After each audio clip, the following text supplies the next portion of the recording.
La primera vez que vi a mi mujer besar a otro hombre fue desde el fondo de un bar de tapas en el centro de Salamanca, un sitio que frecuentábamos juntos. Lo curioso es que yo no fui ahí buscándola. Fue una casualidad. O el destino con ganas de joderme. Era sábado por la tarde. Había quedado con mi cuñado, el hermano de Elena, para ver el partido y tomar algo. Él llegó tarde, como siempre, y mientras lo esperaba, me pedí una caña en la barra. Estaba de pie, apoyado en la esquina, cuando la vi entrar. Ella. Mi mujer. Elena. Llevaba el abrigo negro que yo mismo le regalé en Navidad. Pero no iba sola. Entró de la mano con un tipo que no conocía. No era un gesto amistoso, era íntimo, casi rutinario. Como si lo hubieran hecho 1000 veces antes. Se sentaron en una mesa al fondo, y entonces pasó, ella le agarró la cara con las 2 manos, y lo besó. Largo. Lento. Yo me quedé congelado. Fue tan surrealista que durante unos segundos pensé que me estaba equivocando. Que no podía ser ella. Pero claro que era. La forma de mover el pelo, su risa, los gestos. Era Elena, la mujer con la que dormía todas las noches, besando a otro cabrón como si yo no existiera. Mi cuñado llegó 10 minutos después, mientras yo seguía allí, sin moverme. No le conté nada. Le dije que me sentía mal y que prefería irme a casa. Pero no fui a casa. Esa noche empezó mi caída libre, aunque yo aún no lo sabía. Esa noche no dormí. Estuve dando vueltas por la ciudad, con el coche, sin rumbo. Pensaba, pero sin llegar a ningún sitio. La imagen de Elena besando a ese tipo se repetía en mi cabeza como un bucle sin fin. Cuando por fin volví a casa, eran casi las 3 de la mañana. Aparqué lejos, sin querer, por costumbre o por miedo a que ella ya estuviera allí. Subí despacio, sin hacer ruido. El piso estaba en silencio y a oscuras. No había señales de que hubiera vuelto. Entré directo al dormitorio. Todo estaba como lo había dejado. La cama estirada, la mesilla con su libro de siempre, su bata colgada en el perchero. Me senté en el borde del colchón y estuve un rato ahí, quieto, mirando al suelo. No sabía qué hacer. No tenía pruebas más allá de lo que había visto. Y tampoco sabía si eso contaba como prueba. Tal vez solo fue un error. Un beso. Algo que no tenía importancia. Me repetí eso, varias veces. Pero no me lo creí ni un segundo. Elena llegó casi a las 4. Yo fingí estar dormido. La escuché entrar descalza, como intentando no hacer ruido. Se duchó, se puso el pijama y se metió en la cama sin tocarme. Se quedó en su lado, como siempre últimamente. No dijo nada. Yo tampoco. Al día siguiente actué como si nada. No por miedo, sino por estrategia. Necesitaba entender qué estaba pasando antes de enfrentarla. Empecé a observarla de otra forma. Todo lo que antes me parecía normal ahora lo veía con otros ojos. Las veces que salía a tomar algo con compañeras del hospital, sus risas con el móvil, las llamadas que cortaba al entrar en la cocina. Empecé a notar detalles. Como que se arreglaba más para salir a la compra que para cenar conmigo. Que sus turnos de trabajo eran cada vez más irregulares. Que a veces venía con ese olor a perfume barato que no usaba nunca. No podía revisar su móvil porque sabía que no me lo dejaría sin pelear, y además, no quería eso. Quería pillarla, pero sin tener que espiar como un adolescente inseguro. Así que hice lo que nunca pensé que haría, le pedí a Marcos, mi amigo de toda la vida, que la siguiera un par de días. Él trabaja como repartidor y tiene la suerte de moverse por toda la ciudad sin levantar sospechas. Me dijo que sí, sin hacer muchas preguntas. Solo dijo vale, y al día siguiente ya estaba en ello. 2 días después, Me llamó. Me dijo que tenía algo para mí, pero que era mejor que lo viera con mis propios ojos. Quedamos en un bar discreto, cerca de la estación de tren. Cuando llegué, me pasó una carpeta con algunas fotos. Las primeras no decían mucho. Elena saliendo del hospital, tomando café con una compañera. Pero en la tercera estaba ella, saliendo de un portal del barrio de San Vicente. No era su zona. No tenía ningún conocido ahí. Y la clave estaba en la siguiente foto, el mismo hombre del bar, ese que vi besarla, saliendo del mismo portal 15 minutos después. Me senté bien. Tomé aire. Pasé las fotos otra vez, como si no lo hubiera entendido. Le pregunté a Marco si estaba seguro. Me dijo que la vio entrar al mediodía, que estuvo más de 2 horas allí, que el tipo salió poco después, fumando un cigarro. Que no se besaron en la calle, pero que no hacía falta. Que el cuerpo de Elena hablaba solo. Que no lo decía con maldad, pero que estaba claro. Le agradecí y me fui. No quería hablar. No quería llorar. No quería nada.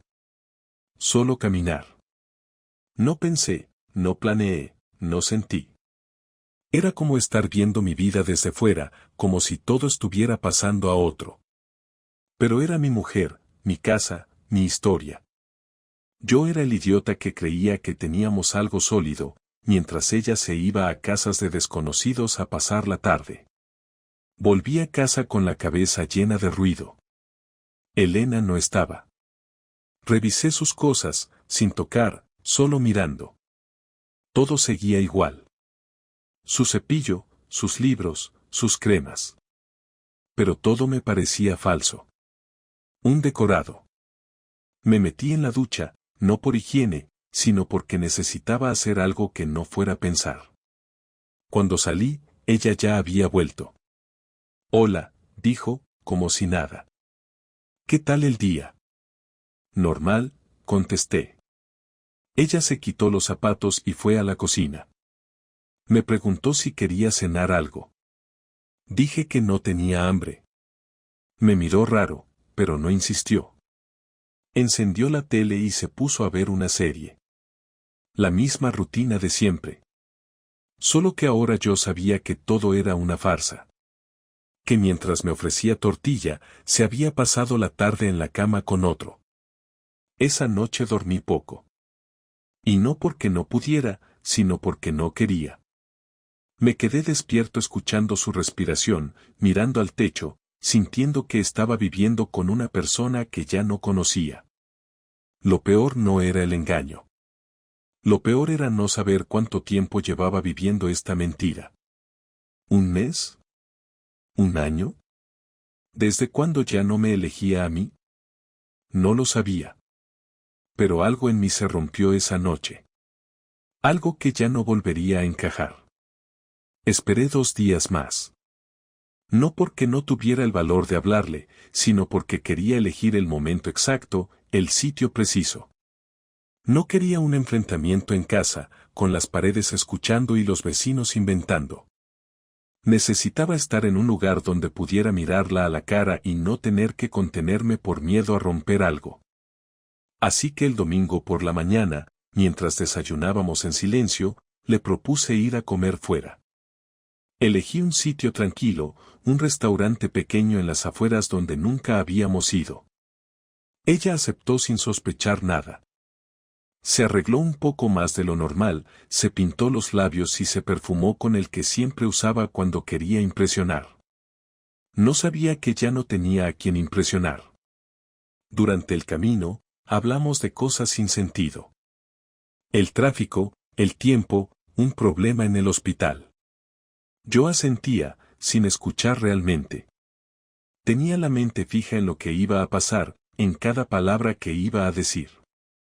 Nos sentamos cerca de la ventana, pedimos la comida y cuando llegó el silencio incómodo, ese que aparece cuando ya se acabaron los temas triviales, la miré fijo y solté la frase sin rodeos. Sé que te estás viendo con otro. La reacción no fue inmediata. Se quedó quieta, con el tenedor en la mano, mirando su plato. Ni sorpresa, ni indignación, ni negación. Solo un gesto de pausa, como si supiera que esa conversación llegaría tarde o temprano. Luego levantó la mirada, con los ojos clavados en los míos, y habló con una calma que me dio asco. ¿Desde cuándo lo sabes? No preguntó de qué hablaba, ni intentó negarlo. No hizo ningún esfuerzo por fingir. No había ni una pizca de culpa en su tono, solo una aceptación plana, sin emoción. Desde hace una semana. Te vi. Después lo confirmé. Asintió, dejó el tenedor en la mesa y suspiró, como si acabara de quitarse un peso de encima. Supongo que ya no tiene sentido ocultarlo. Nunca lo tuvo, le respondí, intentando mantener la voz firme. Pero al menos podrías haber tenido la decencia de admitirlo antes. ¿Y para qué? ¿Para qué me insultaras? ¿Para qué lloraras? ¿Para qué me echaras de casa? No te voy a echar de casa. Me voy a ir yo. Ahí sí la sorprendí. La vi abrir los ojos un poco más, tragar saliva. No esperaba eso. Ella había imaginado drama, gritos, lágrimas. No que yo me levantara y le dejara todo como si nada. Le jodía perder el control. No tienes que exagerar, dijo, ahora con un tono más defensivo. Fue solo una cosa, algo que necesitaba, que me hizo sentir viva otra vez. No es que ya no te quiera, Jorge. No me vengas con esas mierdas. Me besas en casa y luego te vas a meter en la cama de otro. ¿Y encima esperas que entienda que te hizo sentir viva? ¿Qué coño significa eso? No me hables así, espetó, alzando un poco la voz. Yo también he aguantado cosas tuyas. Tu silencio, tu frialdad, tu rutina de mierda. Me sentía sola, Jorge. ¿No sabes lo que es estar al lado de alguien que no te ve? ¿Y cogértelo a escondidas te hizo sentir vista? Pues mírate ahora. Mira lo que hiciste. No me arrepiento, soltó, sin mirarme esta vez. Me arrepiento de no haberlo hecho antes. Porque al menos él me escuchó. Me miró. Me deseó. Algo que tú hace tiempo dejaste de hacer. Ahí se me cruzaron todos los cables. La rabia subió como un calor denso. Me levanté de la mesa, tiré la servilleta sobre el plato y saqué de mi chaqueta la carpeta con las fotos que me dio Marcos. Se la lancé sobre la mesa. Cayó con un golpe seco. Elena la abrió despacio, sin prisa. Las fotos estaban ahí, ella entrando al portal, él saliendo después, otra de ellos abrazándose en la esquina. Te escuchó tanto que hasta te abrió la puerta de su casa. ¿Es eso lo que te hacía falta? ¿Un tipo que te abra la puerta y te quite la ropa? Ella cerró la carpeta y la empujó a un lado. Sí. Me hacía falta alguien que me hiciera sentir deseada. Lo hice, Jorge. Y lo volvería a hacer. No hubo más que hablar. Ni llanto, ni súplicas. Se quedó allí, sentada, como si ya no quedara nada más dentro. Y yo, por dentro, sentí que algo se había podrido para siempre. Pedí la cuenta, la pagué sin mirarla, y me fui del restaurante sin decir una palabra más. Esa tarde no volví a casa. Me fui al piso de Marcos. Me ofreció el sofá, una cerveza y silencio, que era justo lo que necesitaba. Esa noche no hablé. No respondí mensajes. No llamé a nadie. Me acosté en ese sofá y miré al techo largo rato. El sonido del tráfico en la calle era lo único que me mantenía anclado. Tenía una decisión que tomar, pero aún no sabía cómo ejecutarla. Solo tenía claro una cosa, ella no iba a salirse con la suya.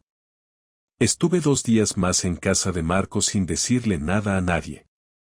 Me levantaba, desayunaba lo justo, me duchaba por costumbre y salía a caminar sin rumbo. No respondía llamadas de Elena, aunque cada noche me dejaba algún mensaje. Nada dramático. Solo llámame cuando puedas, tenemos que hablar, quiero explicarte bien las cosas.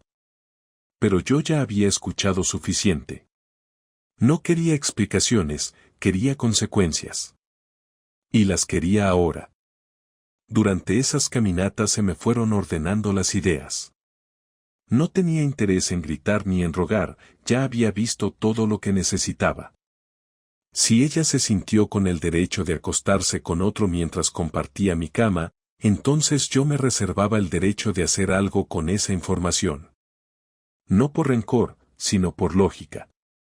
Había una verdad que ella misma me dio sin darse cuenta, no le dolía lo que hizo, pero sí le dolería lo que viniera después. El lunes me tomé el día libre en el trabajo. Fui al centro, al despacho de una abogada que me habían recomendado hace tiempo cuando otro amigo pasó por lo mismo. Me senté con ella durante más de una hora y le conté todo, sin adornos, sin exagerar, sin lágrimas. Le mostré las fotos, los registros de ubicación, las notas que tenía escritas con fechas, lugares, detalles. Ella tomó nota de todo con una calma profesional. Me dijo que la infidelidad no era causal directa para una compensación, pero que con las pruebas se podía negociar desde una posición mucho más favorable, sobre todo si el amante era casado, lo cual, por suerte para mí, lo era. Le pedí que preparara los papeles de divorcio y los tuviera listos para firmar en cuanto yo lo dijera. Me prometió discreción. Yo le prometí que esto no iba a terminar como ella creía. Esa misma tarde, pasé por casa mientras Elena estaba trabajando. Todavía tenía llave, así que entré como si nada. No fui por mis cosas. No necesitaba ropa ni cargadores. Fui por los documentos que estaban a mi nombre, por mis ahorros, por la libreta que usábamos para organizar los gastos, y por algo más importante, el portátil viejo que usaba Elena para trabajar cuando no le apetecía ir al hospital. No tenía intención de hackear nada, pero ese ordenador era la prueba de que ella había organizado más de un encuentro con su amante usando la red doméstica. Lo encendí, revisé el historial de ubicaciones y anoté las direcciones. Después lo dejé donde estaba, sin tocar nada más. No se iba a dar cuenta. Al día siguiente, fui a visitar al marido del amante. No lo conocía de nada, solo tenía su nombre por una etiqueta en una publicación antigua de redes sociales que Elena aún tenía abierta. Tardé una hora en encontrarlo, pero di con él. Trabaja en una tienda de electrodomésticos, no muy lejos del barrio donde vive el otro imbécil. Me presenté con educación, le pedí 5 minutos y le expliqué por qué estaba ahí. Al principio pensó que era una broma. Luego le mostré las fotos. Le señalé su coche aparcado fuera del mismo portal donde entraba Elena. Le enseñé la fecha, la hora, el detalle de la ubicación. No dijo nada durante casi un minuto. Me pidió que lo esperara un momento, salió detrás de la tienda, volvió con su teléfono y me mostró un mensaje reciente: hoy tengo guardia de noche, nos vemos mañana. Era de su mujer. Lo que hiciera él con esa información no era asunto mío. Me levanté, le deseé suerte, y me fui. Había cerrado ese círculo, y con eso me bastaba. A Elena no le avisé de nada. Al día siguiente le llegó una notificación del despacho de abogados con una carta formal en la que se le informaba del inicio del proceso de separación y de la citación para una reunión privada donde ambas partes debían presentar sus acuerdos preliminares. No pasó ni una hora antes de que me llamara. Esta vez contesté. ¿Pero qué es esto, Jorge? Preguntó sin disimular el enfado. ¿Cómo se te ocurre mandar esto sin hablar conmigo? ¿Hablar contigo? ¿De qué? ¿De cómo organizas tus visitas con tu amante mientras yo estoy en el trabajo? Le respondí sin levantar la voz, pero con la firmeza que da saber que tienes la razón. ¿Y ahora qué? ¿Vas a echarlo todo por la borda así, sin más? No voy a echar nada. Lo que teníamos tú ya lo destrozaste. Solo estoy recogiendo los pedazos que aún me pertenecen. Jorge, por favor. No. No más, por favor. Vamos a hacer esto como adultos. Cada uno con su parte, sin teatro, sin mentiras. El viernes nos vemos con la abogada. Si no quieres ir, lo resuelvo igual. No tienes por qué ser tan frío. Tú tampoco tenías por qué ser tan puta. Pero aquí estamos. Colgó sin decir nada más. Me quedé sentado en la terraza de casa de Marcos, con el teléfono en la mano y una sensación rara en el pecho. No era alivio, ni rabia. Era una especie de vacío, como si por fin entendiera que todo eso que construí durante años ya no existía. No por un error, sino por decisión de ella. Y ahora yo decidía qué hacer con lo que quedaba. El viernes llegó más rápido de lo que esperaba. Me presenté en el despacho de la abogada a las 9 en punto, bien vestido, afeitado, con todo el papeleo que ella me había pedido en orden. Elena llegó 20 minutos tarde, como si le costara aceptar que esto iba en serio. Llevaba una chaqueta que le había regalado yo hace 2 años para su cumpleaños, esa que tanto le gustaba porque decía que la hacía ver más profesional. No saludó, no pidió disculpas, solo se sentó frente a mí y evitó mirarme. La abogada rompió el hielo explicando cómo funcionaría la reunión, qué se esperaba de cada uno y qué documentos íbamos a revisar. Yo escuchaba todo con atención, pero no dejaba de notar cómo Elena jugueteaba con su bolígrafo, nerviosa, incómoda, queriendo estar en cualquier lugar menos ahí. Pasamos la primera hora hablando de las cuentas conjuntas, del coche, del piso, de los muebles. Todo era práctico, técnico, sin emoción. Firmamos algunos papeles preliminares y cuando la abogada nos dejó solo 5 minutos para revisar un detalle, Elena por fin habló. ¿De verdad no hay forma de arreglar esto? No levanté la mirada de los papeles, solo respondí sin alterar el tono. ¿Arreglar qué? ¿Tu falta de respeto? ¿Tu doble vida? Fue un error, Jorge. No uno que dure para siempre. Fue una etapa. Yo. ¿Una etapa? Elena, ¿tú entiendes lo que hiciste? No fuiste a terapia, no me hablaste, no pediste espacio. Te acostaste con otro mientras yo te hacía la cena. Eso no es una etapa, eso es una elección. No sabes lo que era vivir contigo estos últimos meses. Te habías vuelto un hombre frío, distante. Siempre cansado, siempre con la cabeza en otra parte. Yo también me sentía sola. ¿Y esa soledad se resolvía abriéndole las piernas a otro? ¿Eso es lo que hacéis ahora para llenar vacíos? No lo hice por sexo, Jorge. Lo hice porque necesitaba sentir que alguien me veía. Que alguien me prestaba atención sin que tuviera que pedirla. ¿Y qué esperas que te diga yo ahora? ¿Que lo entiendo? ¿Que lo acepto? ¿Que te perdono? Espero que me escuches, al menos. Que no tires tantos años a la basura. No soy yo el que tiró nada. Fuiste tú. Y no una vez. Ni 2.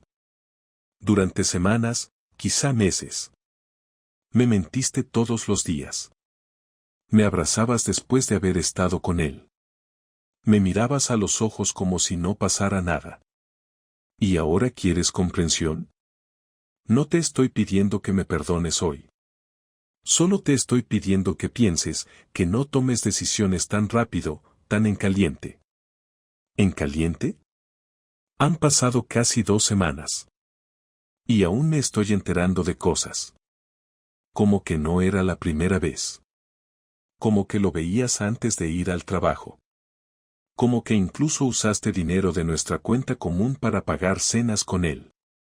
Esa última frase sí le dolió. Lo vi en su cara. No lo negó. No tuvo cómo. Solo bajó la mirada y se quedó en silencio.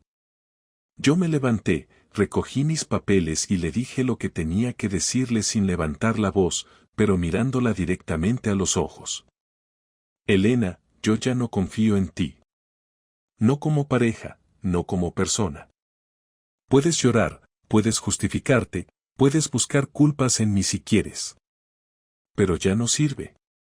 Todo lo que construimos se desmoronó. Y lo peor es que no fue por una tragedia, ni por algo externo. Fue porque tú decidiste romperlo. Tú sola. Yo te amé, te cuidé, te respeté. Y tú decidiste que eso no era suficiente.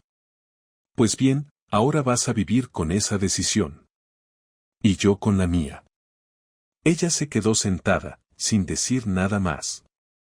No me siguió cuando salí, no me escribió después, no volvió a llamar ese día. Todo lo que quedaba por decir ya estaba dicho. Esa noche volví al piso de Marcos, y por primera vez en muchos días, dormí más de 6 horas seguidas. No fue una noche en paz, pero al menos ya no sentía esa angustia en el pecho.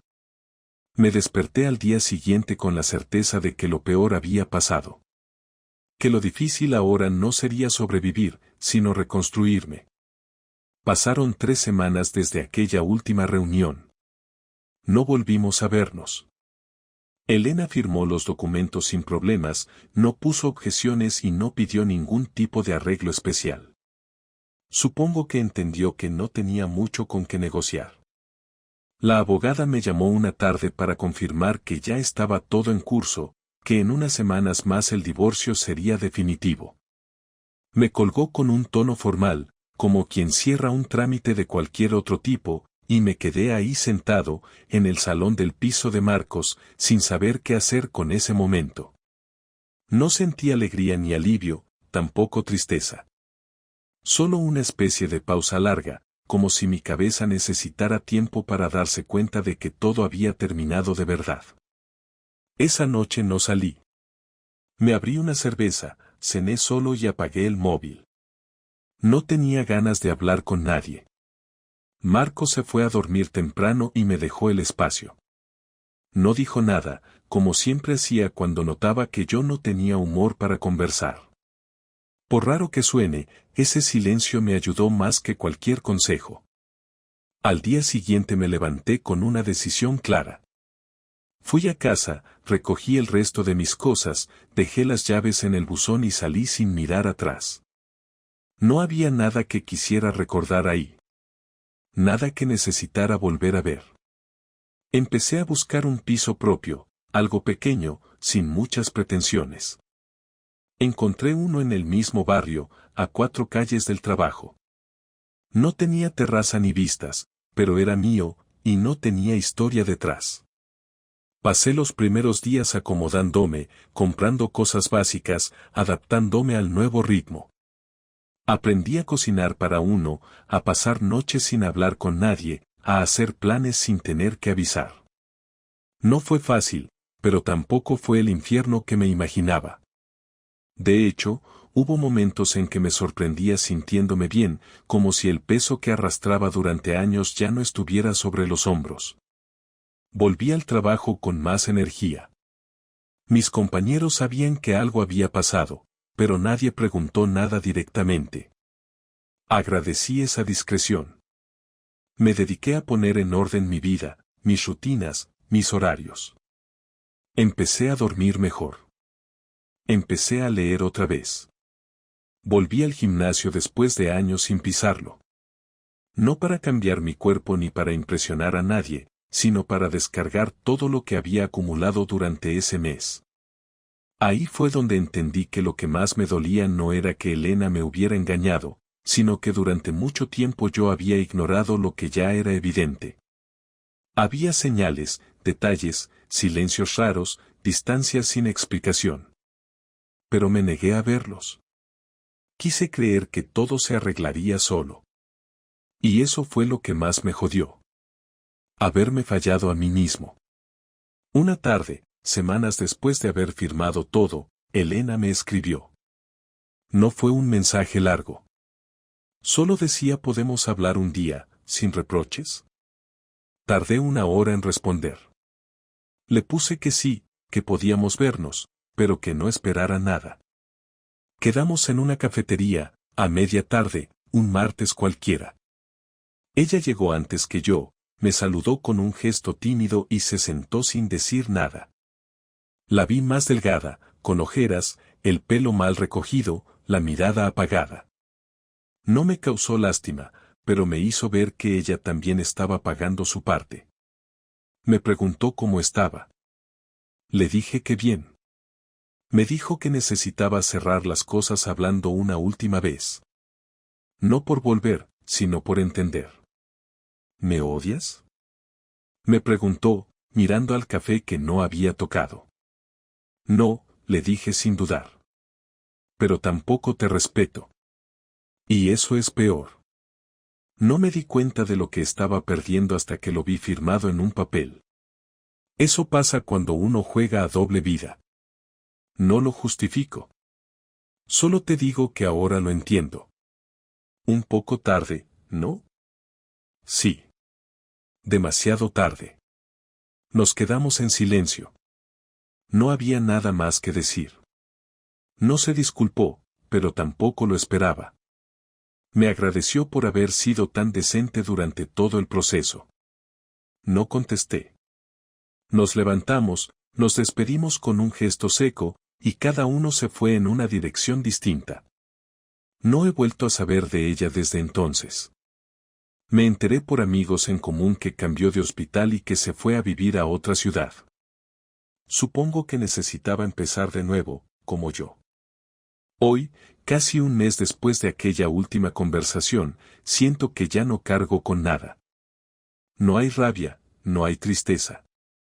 Solo una sensación extraña de haber pasado por una tormenta sin paraguas, pero estar seco.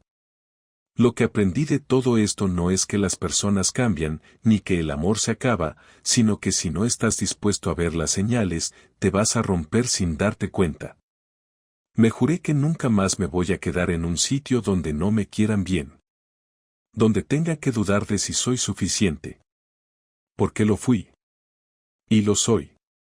Y a partir de ahora, si alguien no lo ve, es su problema, no el mío.